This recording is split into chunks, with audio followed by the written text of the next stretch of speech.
Well, let's get more on the strategy here on the part of OPEC Plus. We are joined by Antoine Halff, who is formerly, perhaps best known as formerly chief oil analyst at the International Energy Agency, now chief analyst at Kairos. Antoine, it's great to see you. Thanks very much for coming on the show. Great to see you. Great to see you, Michael. Andrew, but it doesn't matter anyway. It's about, wanted to ask you, you say this is highly unusual, that the big producer group would be trying to push up prices as the world is in danger of a recession. Yeah, I think it's a bit unprecedented. The Saudi oil minister, Prince Abdulaziz bin Salman, has made the point that OPEC is always very mindful of the market, follows the market, responsive to market conditions. Yes. And that's very true. But in the past, I think whenever there was concerns about a recession, OPEC was very careful not to bring the price too high, and was very careful to not put additional roadblocks in the way of oil demand. And here, the response to defend the price, to push the price back up in the face of a recession and a potential drop in demand, is pretty much out of character for the group. It's a bit of a new development. What about that theory mooted by Reuters today that really Moscow is a big winner here? They won't actually have to cut production, but they'll gain if prices go up. Yeah, I mean, I don't think we should exaggerate the scope of the measure. 2 million barrels sounds like a big cut, but we know that it's not going to be 2 million barrels because it's based on the theoretical target for August, which many countries missed in the first place.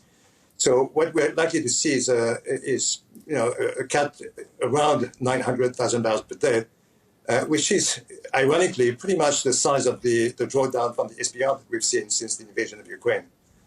So it's not a game changer for fundamentals. And in fact, the market has been pretty much in balance over the last few weeks. We haven't seen any sign of overhang of oversupply, but no sign of tightness in crude supply either. And that makes it all the more unusual to have a strong cut announced. But in fact, the real cut will be less and is not likely to have a huge impact on fundamental supply and demand balances. You say that models indicate right now, or at least the famous Edmonds model indicates that the oil producers want to see prices above, the big producers want to see prices above $90, $91. Yeah, our group, Kairos, has developed a model of the oil market, which for the first time includes storage as a big component of price development and market behavior. And the model clearly indicated for the last few months that we were likely to see prices fluctuate for a period of years within the band from $90 to about $140. So, when the price came close to $140, we did not expect the price to continue to go up, as many analysts were predicting at the time a few months ago. Similarly, as the price flirted deep just below 90 recently, we saw that as a floor and as a signal that there would be a push by the market to bring the price back up. And that's exactly what's happening with OPEC. The model doesn't say exactly what actors, what specific actions will lead to that level of support, but it does indicate that given the amount of investment in the market in the last few years, given the state of supply and demand today, we're likely to see 90 as a floor and 140 as a ceiling. So what we've seen recently is very much in line with what the model indicated. A decade from now, what will the oil market look like? Oh, that's a big question. I know, it's an impossible one. Yeah. Give us some guidelines, though, Antoine. How much time do we have? We have the next. Yeah. No, I think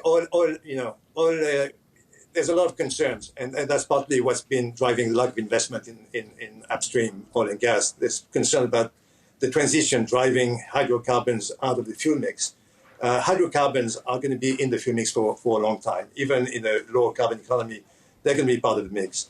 And in fact, hydrocarbons have the biggest contribution to make in achieving our Paris targets today because the oil and gas sector emits a huge amount of methane that doesn't need to be emitted.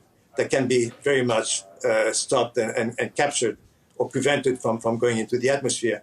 And doing that would buy us, first of all, is indispensable to reach the climate goals, but also would buy us the time to work out longer-term solutions to replace high-carbon fuels. So, EVs are going to take decades to replace ICE vehicles.